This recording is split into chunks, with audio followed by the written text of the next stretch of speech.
ಪ್ರೀತಿಯ ವಿದ್ಯಾರ್ಥಿ ಮಿತ್ರರೇ, ಪುನರ್ವೇದು ಸಂಸ್ಕಾರಕ್ಕೆ ಸ್ವಾಗತ ಸುಸ್ವಾಗತ. ನಾವು ಹಿಂದಿನ ವಿಡಿಯೋದಲ್ಲಿ ಸೆಕೆಂಡ್ ಪಿಯುಸಿಗೆ ಸಂಬಂಧಪಟ್ಟ ಹಾಗೆ ಮಿಡ್ ಟರ್ಮ್ ಮತ್ತು ಆನ್ಯುವಲ್ ಎಕ್ಸಾಮ್ನಲ್ಲಿ ಕೇಳಲಾಗುವಂತಹ ಇಂಪಾರ್ಟೆಂಟ್ ಕ್ವಶನ್ಸ್ ಮತ್ತು ಆನ್ಸರ್ಗಳನ್ನು ವಿವರಣೆ ಕೊಟ್ಟಿದ್ವಿ. ಈಗ ಫಸ್ಟ್ ಪಿಯುಸಿಯಲ್ಲಿ ಕೇಳಲಾಗುವಂತಹ ಅಂದರೆ ಮಿಡ್ ಟರ್ಮಲ್ಲಿ ಕೇಳಲಾಗುವಂತಹ ಒಂದು ಅಂಕದ ಪ್ರಶ್ನೆಗಳಿಗೆ ಉತ್ತರಗಳ ಸಮೇತ ನಿಮ್ಮ ಮುಂದೆ ಪ್ರಸ್ತುತಪಡಿಸ್ತಾ ಇದ್ದೇವೆ. ನೀವೇನಾದರೂ ಕೂಡ ಹೊಸದಾಗಿ ನಮ್ಮ ಚಾನಲನ್ನು ನೋಡ್ತಾ ಇದ್ರೆ ಇನ್ನೂ ಕೂಡ ನಮ್ಮ ಚಾನಲ್ಗೆ ಸಬ್ಸ್ಕ್ರೈಬ್ ಆಗಿಲ್ಲ ಅಂತಂದರೆ ಸಬ್ಸ್ಕ್ರೈಬ್ ಆಗಿ. ನಮ್ಮ ಎಲ್ಲ ವಿಡಿಯೋಗಳನ್ನು ನೀವು ಮೊದಲಿಗರಾಗಿ ನೋಡಬೇಕು ಅಂತಂದ್ರೆ ಪಕ್ಕದಲ್ಲೇ ಕಾಣುವಂತಹ ಬೆಲ್ ಐಕಾನ್ ಅನ್ನು ಕ್ಲಿಕ್ ಮಾಡಿ, ಹಾಗೆ ಆಲ್ ಅನ್ನೋದನ್ನ ಒತ್ತಿ. ಅಕಸ್ಮಾತ್ ಈ ವಿಡಿಯೋವನ್ನು ಸಂಪೂರ್ಣವಾಗಿ ನೋಡ್ತಾ ಬನ್ನಿ. ಈ ವಿಡಿಯೋ ನಿಮಗೆ ಇಷ್ಟ ಆದರೆ ಒಂದು ಲೈಕ್ ಮಾಡಿ, ಹಾಗೆ ನಿಮ್ಗೆ ಏನಾದರೂ ಡೌಟ್ಸ್ ಇತ್ತು ಅಂತಂದ್ರೆ ಕಮೆಂಟ್ ಬಾಕ್ಸ್ ನಲ್ಲಿ ಕಮೆಂಟ್ ಮಾಡಿ ಅಂತ ಹೇಳ್ತಾ ಬನ್ನಿ. ಈಗ ಫಸ್ಟ್ ಪಿಯುಸಿ ಎಕ್ಸಾಮ್ ನಲ್ಲಿ ಕೇಳಲಾಗುವಂತಹ ಒಂದು ಅಂಕದ ಪ್ರಶ್ನೆಗಳು ಮತ್ತು ಉತ್ತರಗಳನ್ನ ನೋಡೋಣ. ಅದರಲ್ಲಿ ವಚನಗಳಿಗೆ ಸಂಬಂಧಪಟ್ಟ ಹಾಗೆ ಯಾವ ಯಾವ ಕ್ವಶನ್ಸ್ ಬರ್ಬೋದು ಅಂತ ನೋಡೋಣ. ಮೊದಲನೆಯ ಪ್ರಶ್ನೆ, ಅಲ್ಲಮ ಪ್ರಭುವಿನ ಅಂಕಿತ ಯಾವುದು? ಇದಕ್ಕೆ ಸರಿಯಾದ ಉತ್ತರ ಅಲ್ಲಮ ಪ್ರಭುವಿನ ಅಂಕಿತ ಗುಹೇಶ್ವರ. ಇನ್ನು ಮುಂದಿನ ಪ್ರಶ್ನೆಯನ್ನು ನೋಡೋದಾದರೆ, ಕಾಲುಗಳನ್ನು ಯಾವುದಕ್ಕೆ ಹೋಲಿಸಲಾಗಿದೆ? ಇದಕ್ಕೆ ಸರಿಯಾದ ಉತ್ತರ ಕಾಲುಗಳನ್ನು ಗಾಲಿಗೆ ಹೋಲಿಸಲಾಗಿದೆ. ಇನ್ನು ಮುಂದಿನ ಪ್ರಶ್ನೆ, ದೇಹವೆಂಬುದು ಏನು? ಇದಕ್ಕೆ ಉತ್ತರ ದೇಹವೆಂಬುದು ತುಂಬಿದ ಬಂಡಿ. ಇನ್ನು ನಾಲ್ಕನೆಯ ಪ್ರಶ್ನೆ, ಕಟ್ಟೋಗರದ ಮೊಟ್ಟೆಯನ್ನು ಎಲ್ಲಿ ಕಟ್ಟಲಾಗಿದೆ? ಇದಕ್ಕೆ ಉತ್ತರ ಕಟ್ಟೋಗರದ ಮೊಟ್ಟೆಯನ್ನು ಹೊಟ್ಟೆಯ ಮೇಲೆ ಕಟ್ಟಲಾಗಿದೆ. ನೆಕ್ಸ್ಟ್ ಕ್ವಶನ್, ಇಟ್ಟಕಲ್ಲು ಎಲ್ಲಿ ಸಿಕ್ಕರೆ ಲಿಂಗವೆಂದು ಕೇಳುತ್ತಾನೆ? ಇದಕ್ಕೆ ಉತ್ತರ ಇಟ್ಟಕಲ್ಲು ಮೆಳೆಯ ಮೇಲೆ ಸಿಕ್ಕರೆ ಲಿಂಗವೇ ಎಂದು ಕೇಳುತ್ತಾನೆ. ಹಸಿದಾಗ ಏನನ್ನು ನೀಡಬೇಕೆಂದು ಅಲ್ಲಮ ಹೇಳುತ್ತಾನೆ? ಹಸಿದಾಗ ಒಂದು ತುತ್ತು ಅನ್ನವನ್ನು ನೀಡಬೇಕೆಂದು ಅಲ್ಲಮ ಹೇಳುತ್ತಾನೆ. ಇನ್ನು ಮುಂದಿನ ಪ್ರಶ್ನೆಯನ್ನು ನೋಡೋಣ. ದಯೆ ಧರ್ಮದ ಮೊನೆ ಯಾವುದಕ್ಕೆ ಇರುವುದಿಲ್ಲ? ಇದಕ್ಕೆ ಸರಿಯಾದ ಉತ್ತರ ದಯೆ ಧರ್ಮದ ಮೊನೆ ಕೊಲ್ಲುವ ಆಯುಧಕ್ಕೆ ಇರುವುದಿಲ್ಲ. ಇನ್ನು ಮುಂದಿನ ಪ್ರಶ್ನೆ, ತಪವನ್ನು ಗಟ್ಟಿವಾಳಯ್ಯ ಏನೆಂದು ಕರೆಯುತ್ತಾರೆ? ಇದಕ್ಕೆ ಉತ್ತರ ತಪವನ್ನು ಗಟ್ಟಿವಾಳಯ್ಯ ಬಂಧನ ಎಂದು ಕರೆಯುತ್ತಾರೆ. ನಗೆಗೆ ಈಡಾಗುವುದು ಯಾವುದು? ಇದಕ್ಕೆ ಉತ್ತರ ನಗೆಗೆ ಈಡಾಗುವುದು ಕಟ್ಟಿನ ವ್ರತದ ಭಾಷೆ. ಇನ್ನು ಮುಂದಿನ ಪ್ರಶ್ನೆ, ಭಾಷೆಹೀನರ ಕಂಡಾಗ ಏನಾಯಿತು? ಇದಕ್ಕೆ ಉತ್ತರ ಭಾಷೆಹೀನರ ಕಂಡಾಗ ನಾಚಿಕೆಯಾಯಿತು.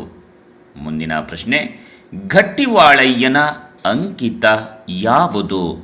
ಇದಕ್ಕೆ ಉತ್ತರ ಗಟ್ಟಿವಾಳಯ್ಯನ ಅಂಕಿತ ಚಿಕ್ಕಯ್ಯ ಪ್ರಿಯ ಸಿದ್ಧಲಿಂಗ. ಇನ್ನು ಮುಂದಿನ ಪ್ರಶ್ನೆಯನ್ನು ನೋಡೋಣ ವಿದ್ಯಾರ್ಥಿ ಮಿತ್ರರೇ. ಅಕ್ಕನು ಹೇಳುವ ತೊಡರು ಯಾವುದು? ಇದಕ್ಕೆ ಉತ್ತರ ಅಕ್ಕನು ಹೇಳುವ ತೊಡರು ರತ್ನದ ಸಂಕೋಲೆ. ಲೋಕದ ಚೇಷ್ಟೆಗೆ ಬೀಜವಾದುದು ಯಾವುದು? ಲೋಕದ ಚೇಷ್ಟೆಗೆ ಬೀಜವಾದುದು ರವಿ. ಭವ ಯಾವಾಗ ಕೆಡುವುದು? ಶಿವನಲ್ಲಿ ಮನ ಸಿಲುಕಿದಾಗ ಭವ ಕೆಡುವುದು. ಸತ್ಯವ ನುಡಿಯುವುದು ಯಾವುದರ ಶೃಂಗಾರವಾಗಬೇಕು? ಸತ್ಯವ ನುಡಿಯುವುದು ವಚನದ ಶೃಂಗಾರವಾಗಬೇಕು. ಅಕ್ಕನ ವಚನಗಳ ಅಂಕಿತ ಯಾವುದು? ಅಕ್ಕನ ವಚನಗಳ ಅಂಕಿತ ಚನ್ನಮಲ್ಲಿಕಾರ್ಜುನ. ವಿದ್ಯಾರ್ಥಿ ಮಿತ್ರರೇ, ಈ ಒಂದು ವಿಡಿಯೋವನ್ನು ಸಂಪೂರ್ಣವಾಗಿ ನೋಡ್ತಾ ಹೋಗಿ. ಇನ್ನೂ ಕೂಡ ನಮ್ಮ ಚಾನಲನ್ನು ಸಬ್ಸ್ಕ್ರೈಬ್ ಮಾಡಿಲ್ಲ ಅಂದರೆ ಸಬ್ಸ್ಕ್ರೈಬ್ ಮಾಡಿ, ಹಾಗೆ ಲೈಕ್ ಮಾಡಿ ಅಂತ ಹೇಳ್ತಾ ಈಗ ಮುಂದಿನ ಪದ್ಯದಿಂದ ಯಾವ್ಯಾವ ಪ್ರಶ್ನೆ ಬರಬಹುದು ಅಂತ ನೋಡೋಣ. ಚೋಳ ದೇಶವು ಯಾರಿಗೆ ನೆಲೆಯಾಗಿತ್ತು?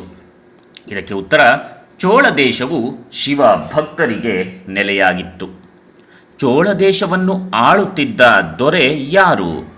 ಚೋಳ ದೇಶವನ್ನು ಆಳುತ್ತಿದ್ದ ದೊರೆ ಕರಿಕಾಲ ಚೋಳ. ಚೆನ್ನಯ್ಯನು ಮಾಡುತ್ತಿದ್ದ ಕಾಯಕ ಯಾವುದು? ಚೆನ್ನಯ್ಯನು ಮಾಡುತ್ತಿದ್ದ ಕಾಯಕ ಕುದುರೆಗೆ ಹುಲ್ಲು ತರುವುದು. ಚೆನ್ನಯ್ಯನು ಹುಲ್ಲನ್ನು ಯಾವುದರ ಮೇಲೆ ಹೇರಿಕೊಂಡು ಬರುತ್ತಿದ್ದನು? ಇದಕ್ಕೆ ಉತ್ತರ ಚೆನ್ನಯ್ಯನು ಹುಲ್ಲನ್ನು ಬೂದು ಬಣ್ಣದ ಎತ್ತಿನ ಮೇಲೆ ಹೇರಿಕೊಂಡು ಬರುತ್ತಿದ್ದನು. ಶಿವನು ಯಾರ ಜೊತೆ ಊಟ ಮಾಡಿದನು? ಇದಕ್ಕೆ ಉತ್ತರ ಶಿವನು ಮಾದಾರ ಚೆನ್ನಯ್ಯನ ಜೊತೆ ಊಟ ಮಾಡಿದನು. ಇನ್ನು ಮುಂದಿನ ಪ್ರಶ್ನೆ, ಚೆನ್ನಯ್ಯನನ್ನ ಹುಡುಕಲು ಚೋಳರಾಜನು ಯಾರನ್ನು ಕಳುಹಿಸಿದನು? ಚೆನ್ನಯ್ಯನನ್ನ ಹುಡುಕಲು ಚೋಳರಾಜನು ದೂತರನ್ನು ಕಳುಹಿಸಿದನು. ಇನ್ನು ಮುಂದಿನ ಪ್ರಶ್ನೆ, ಚೋಳರಾಜನು ಚೆನ್ನಯ್ಯನನ್ನು ಶಿವಾಲಯಕ್ಕೆ ಹೇಗೆ ಕರೆತಂದನು? ಚೋಳರಾಜನು ಚೆನ್ನಯ್ಯನನ್ನ ಶಿವಾಲಯಕ್ಕೆ ಪಟ್ಟದ ಆನೆಯ ಮೇಲೆ ಕರೆತಂದನು. ಇನ್ನು ಮುಂದಿನ ಪ್ರಶ್ನೆ, ಕೈಲಾಸದಲ್ಲಿ ಚೆನ್ನಯ್ಯನಿಗೆ ಯಾವ ಪದವಿ ಲಭಿಸಿತು? ಕೈಲಾಸದಲ್ಲಿ ಚೆನ್ನಯ್ಯನಿಗೆ ಗಣ ಪದವಿ ಲಭಿಸಿತು. ವಿದ್ಯಾರ್ಥಿ ಮಿತ್ರರೇ, ಇನ್ನು ನಾವು ಮುಂದಿನ ಒಂದು ಪದ್ಯವನ್ನು ನೋಡೋಣ. ಆ ಪದ್ಯವನ್ನು ನೋಡೋದಕ್ಕಿಂತ ಮುಂಚೆ ನಿಮ್ಮಿಂದ 100 ಲೈಕ್ಸ್ನ ನಾವು ಎಕ್ಸ್ಪೆಕ್ಟ್ ಮಾಡಬಹುದಾ? ಲೈಕ್ ಮಾಡ್ತೀರಾ ಅಲ್ವಾ? ನಮಗೆ ಹೀಗೆ ಸಪೋರ್ಟ್ ಮಾಡ್ತೀರಲ್ವಾ?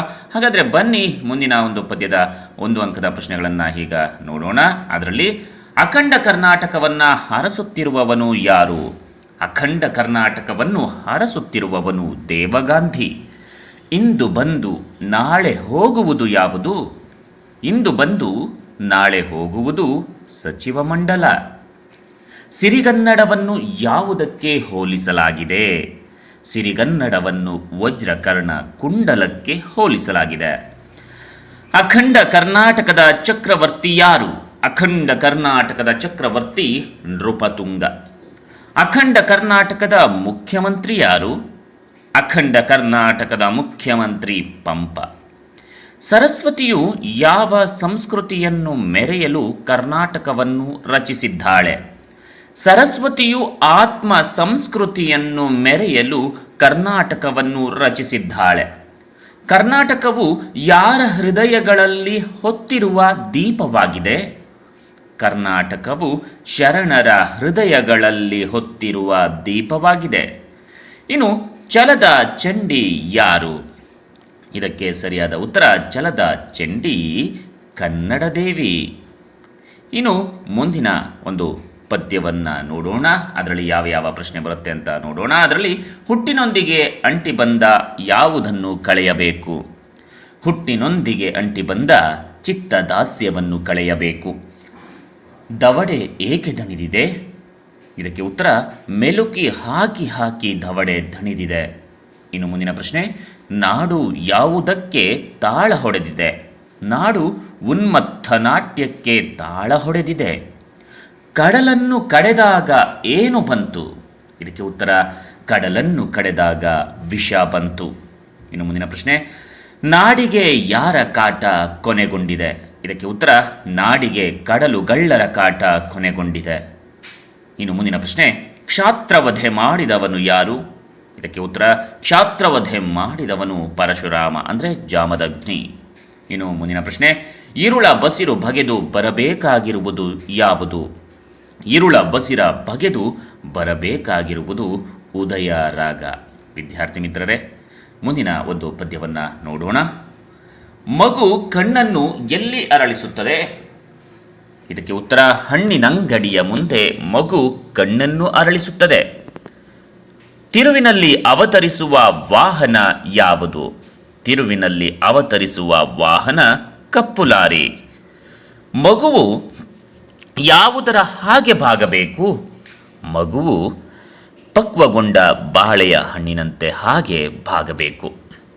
ಯಾವ ಹಣ್ಣಿನಂತೆ ಮಗು ಕೊಬ್ಬಬಾರದು? ಮಗು ಚಕೋತ ಹಣ್ಣಿನಂತೆ ಕೊಬ್ಬಬಾರದು. ಮುಂದಿನ ಪ್ರಶ್ನೆ, ಅನ್ಯರ ಕಣ್ಣಿಗೆ ಯಾವ ಹಣ್ಣಿನಂತೆ ಮಗು ಅಪರೂಪವಾಗಬೇಕು? ಅಂಜೂರದ ಹಣ್ಣಿನಂತೆ ಮಗು ಅನ್ಯರ ಕಣ್ಣಿಗೆ ಅಪರೂಪವಾಗಬೇಕು. ಆಯುಷ್ಯದ ಚಪ್ಪರಕ್ಕೆ ಮಗು ಹೇಗೆ ಹಬ್ಬಿಕೊಳ್ಳಬೇಕು? ಆಯುಷ್ಯದ ಚಪ್ಪರಕ್ಕೆ ಮಗು ದ್ರಾಕ್ಷಿ ಬಳ್ಳಿಯ ಹಾಗೆ ಹಬ್ಬಿಕೊಳ್ಳಬೇಕು. ಬೆಲೆಯ ರಾಕೆಟ್ಟು ಯಾನದಲ್ಲಿ ಹೊರಟ ಹಣ್ಣು ಯಾವುದು? ಸೇಬು ಬೆಲೆಯ ರಾಕೆಟ್ಟು ಯಾನದಲ್ಲಿ ಹೊರಟ ಹಣ್ಣಾಗಿದೆ. ಎಲ್ಲರಿಗೂ ದಕ್ಕುವ ಹಣ್ಣು ಯಾವುದು? ಎಲ್ಲರಿಗೂ ದಕ್ಕುವ ಹಣ್ಣು ಎಲಚಿ. ಇನ್ನು ಮುಂದಿನ ಪ್ರಶ್ನೆಗಳನ್ನು ನೋಡೋಣ. ಅವ್ವನ ದೇಹದ ಮುಗುಳು ಯಾರು? ಅವ್ವನ ದೇಹದ ಮುಗುಳು ಗರ್ಭದಲ್ಲಿರುವ ಮಗಳು. ಭ್ರೂಣಾವಸ್ಥೆಯಲ್ಲಿರುವ ಮಗುವಿಗೆ ವಿಷವಾಗಿರುವುದು ಯಾವುದು? ಇದಕ್ಕೆ ಉತ್ತರ ಭ್ರೂಣಾವಸ್ಥೆಯಲ್ಲಿರುವ ಮಗುವಿಗೆ ವಿಷವಾಗಿರುವುದು ತಾಯಿ ಸೇವಿಸುವ ಔಷಧಿ. ಇನ್ನು ಮುಂದಿನ ಪ್ರಶ್ನೆ, ಭ್ರೂಣಾವಸ್ಥೆಯ ಮಗುವನ್ನು ಬೆನ್ನಟ್ಟಿರುವುದು ಯಾವುದು? ಇದಕ್ಕೆ ಉತ್ತರ, ಭ್ರೂಣಾವಸ್ಥೆಯ ಮಗುವನ್ನು ಬೆನ್ನಟ್ಟಿರುವುದು ಕರಿಯುಗುರು. ಇನ್ನು ಮುಂದಿನ ಪ್ರಶ್ನೆ, ಒಡಲೊಳಗಿನ ಮಗು ತನ್ನ ರಕ್ತವನ್ನು ಏನೆಂದು ಭಾವಿಸುತ್ತದೆ? ಇದಕ್ಕೆ ಉತ್ತರ, ಒಡಲೊಳಗಿನ ಮಗು ತನ್ನ ರಕ್ತವನ್ನು ಪ್ರೀತಿಯ ರಸವೆಂದು ಭಾವಿಸುತ್ತದೆ. ಇನ್ನು ಮುಂದಿನ ಪ್ರಶ್ನೆ, ತನ್ನನ್ನು ಉಳಿಸಿದರೆ ತಾಯಿಗೆ ಏನು ತರುವೆನೆಂದು ಮಗುವು ಹೇಳುತ್ತದೆ? ತನ್ನನ್ನು ಉಳಿಸಿದರೆ ತಾಯಿಗೆ ಬಾಳ ಹಸಿರಿಗೆ ಹೂವನ್ನು, ಹೆಸರಿಗೆ ಕೀರ್ತಿಯನ್ನು ತರುವೆನೆಂದು ಮಗುವು ಹೇಳುತ್ತದೆ. ವಿದ್ಯಾರ್ಥಿ ಮಿತ್ರರೇ, ಇನ್ನು ಮುಂದಿನ ಪದ್ಯದ ಅಂದರೆ ಸುನಾಮಿ ಹಾಡಿಗೆ ಸಂಬಂಧಪಟ್ಟ ಹಾಗೆ ಯಾವ್ಯಾವ ಒಂದು ಅಂಕದ ಪ್ರಶ್ನೆಗಳು ಬರ್ತದೆ ಅನ್ನೋದನ್ನು ನೋಡೋಣ. ಭೂಮಿಯೊಳಗಿನ ಯಾವ ತೆರೆ ಸರಿಯುತ್ತದೆ? ಇದಕ್ಕೆ ಉತ್ತರ, ಭೂಮಿಯೊಳಗಿನ ಜಲದ ತೆರೆ ಸರಿಯುತ್ತದೆ. ಜಲದ ಕಣ್ಣು ತೆರೆದಾಗ ಕುಸಿಯುವುದು ಯಾವುದು? ಜಲದ ಕಣ್ಣು ತೆರೆದಾಗ ಮಣ್ಣಿನ ಪದರವು ಕುಸಿಯುವುದು. ಜಗಪ್ರಳಯ ಯಾವಾಗ ಸಂಭವಿಸುತ್ತದೆ? ಪಾಪದ ಕೊಡ ತುಂಬಿದಾಗ ಜಗಪ್ರಳಯ ಸಂಭವಿಸುತ್ತದೆ. ಮಾಯವಾಗಿರುವ ದ್ವೀಪ ಯಾವುದು? ಹವಳಗಳ ದ್ವೀಪವು ಮಾಯವಾಗಿದೆ. ಸಾಕ್ಷಿ ಇಲ್ಲದಂತೆ ಹಾರಿ ಹೋಗುತ್ತಿರುವುದು ಯಾವುದು? ಇದಕ್ಕೆ ಉತ್ತರ, ಗುಡಿ, ಚರ್ಚು, ಮಸೀದಿಗಳು ಸಾಕ್ಷಿ ಇಲ್ಲದಂತೆ ಹಾರಿ ಹೋಗುತ್ತಿವೆ. ಇನ್ನು ಮುಂದಿನ ಪ್ರಶ್ನೆ, ಕೊನೆಯ ಪ್ರಶ್ನೆ, ನಕಾಶೆ ಹುಡುಕುತ್ತಿರುವವರು ಯಾರು? ಉತ್ಖನನ ನಡೆಸುವವರು ನಕಾಶೆಯನ್ನು ಹುಡುಕುತ್ತಿದ್ದಾರೆ. ಪ್ರೀತಿಯ ವಿದ್ಯಾರ್ಥಿ ಮಿತ್ರರೇ, ಇದಿಷ್ಟು ಫಸ್ಟ್ PUC ನಲ್ಲಿ ಮಿಡ್ ಟರ್ಮ್ ಎಕ್ಸಾಮ್ನಲ್ಲಿ ಕೇಳಲಾಗುವಂತಹ ಪ್ರಶ್ನೆಗಳಾಗಿದೆ. 1 ಅಂಕದ ಪ್ರಶ್ನೆಗಳು ಹಾಗೂ ಉತ್ತರಗಳಾಗಿದೆ. ಈ ವಿಡಿಯೋ ನಿಮಗೆ ಇಷ್ಟ ಆಗಿದ್ರೆ ಒಂದು ಲೈಕ್ ಮಾಡಿ. ನಿಮಗೆ ಯಾವ ಒಂದು ಪಾಠದ ವಿವರಣೆ ಬೇಕು, ಪ್ರಶ್ನೆಗಳಿಗೆ ಉತ್ತರಗಳು ಬೇಕು ಅನ್ನೋದನ್ನ ಕಮೆಂಟ್ ಬಾಕ್ಸ್ನಲ್ಲಿ ಕಮೆಂಟ್ ಮಾಡಿ. ಹಾಗೆ ನಮ್ಮ ಚಾನಲ್ಗೆ ಸಬ್ಸ್ಕ್ರೈಬ್ ಮಾಡೋದನ್ನ ಮರಿಬೇಡಿ. ಹಾಗೆ ಲೈಕ್ ಮಾಡಿ, ಈ ಒಂದು ವಿಡಿಯೋವನ್ನು ಶೇರ್ ಮಾಡಿ ಅಂತ ಹೇಳ್ತಾ ಈ ಒಂದು ವಿಡಿಯೋವನ್ನು ಇಲ್ಲಿಗೆ ಮುಗಿಸ್ತಾ ಇದ್ದೀನಿ. ಮತ್ತೆ ಮುಂದಿನ ವಿಡಿಯೋದಲ್ಲಿ ಹೊಸ ಪಾಠದ ಪ್ರಶ್ನೆಗಳು ಮತ್ತು ಉತ್ತರಗಳ ಸಮೇತ ಭೇಟಿ ಆಗ್ತೀನಿ. ಅಲ್ಲಿವರೆಗೂ ನಮಸ್ಕಾರ.